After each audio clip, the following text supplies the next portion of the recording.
Hey guys, Toadzilla64 back. Yes, I need a shave, but that's besides the point. This is a giant lump of metal, or the A&K MOD0 SPR. And yes, this gun is very heavy because it's full metal. This is essentially similar and the same. This is actually kind of shorter than the A&K MOD SPR that I reviewed a while back, but that gun isn't around anymore anyways. So we have this. You can still buy the Mod-0. You can still buy the other A&K, but it's full metal, full rails.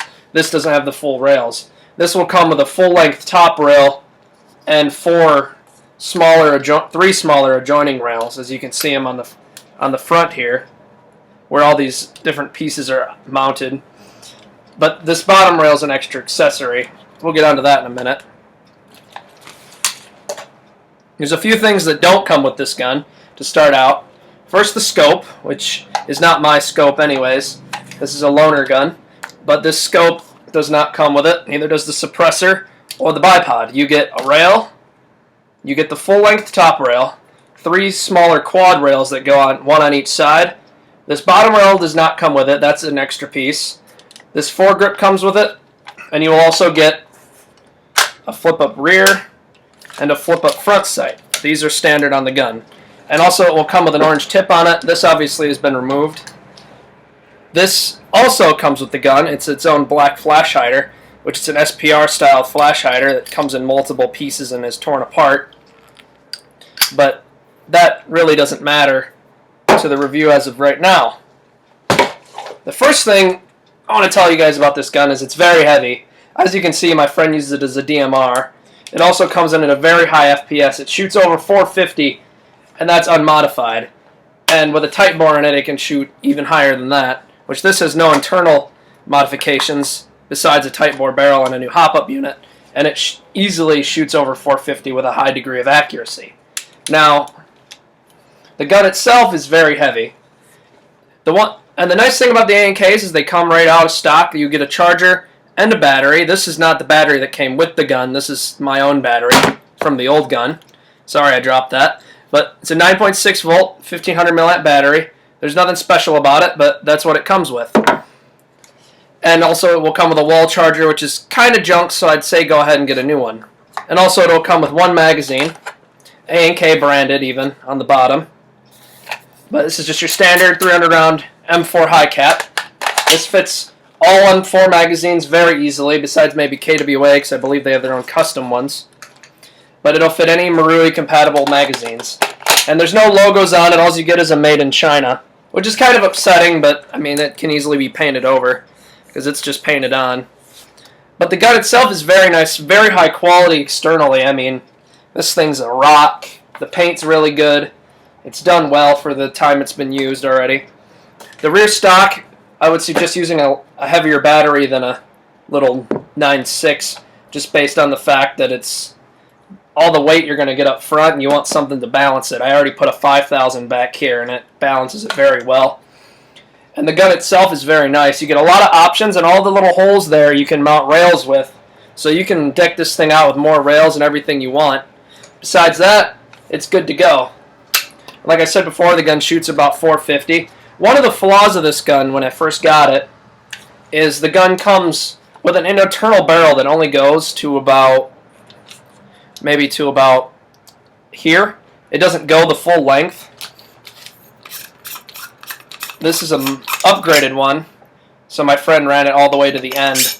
This is your full length standard M16 barrel, and with this on it, it will actually cover through the thread.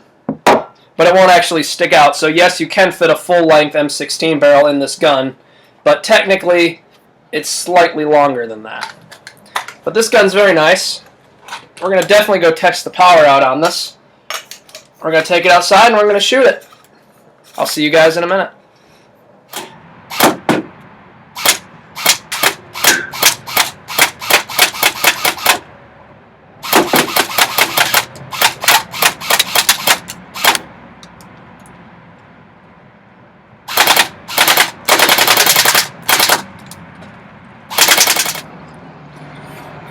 Alright guys, you just saw the shooting test. As you can see, the can got beat up pretty good, penetrating holes very easily. The poor man's chrono I really didn't even have to do. I was literally at least 15 feet away from the can, and I literally, one of the first holes I put in the bottom of one was from that distance. As you can see, this gun shoots very hot. I did do the poor man's chrono, it blew through the bottom, but I couldn't get it to hit the top, so I don't know. Again, I don't really know true power of it, but I know it's been rated at over 450 considering it has the tag on it from a field. And I was there when it was done. Alright guys, we're going to take this back inside and we'll finish up the review. Now I think about it. Removing all the accessories so you can understand what this gun really comes with. This is your basic gun. It's besides the 3-point sling. That I'm not removing just because of inconvenience. It doesn't actually come with too many sling mounts on it. Just the rear one. And I have not seen any front sling mount.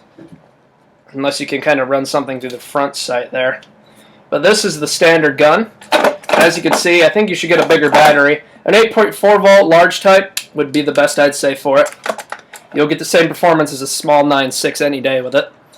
About a 4,000 milliamp or a 5,000. Something large. But as you can see, very long gun. Compared to the G36, it's much longer. But this gun is much lighter once you take everything off. But I mean, once you add accessories, this thing being full metal definitely gets the point across. Now, to adjust the hop-up, you just open this up. As you can see, this is a custom unit. The one that comes with it will be a plastic. Unfortunately, I mean, this gun's around $200, so you're not expecting full-on amazingness. And like I said before, his barrel comes all the way to the end of the sight, and that's a full-length M4 barrel. I believe it's a 510 millimeter.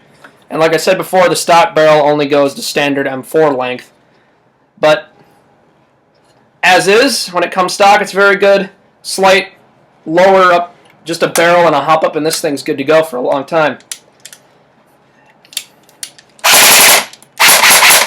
That's Toadzilla 64.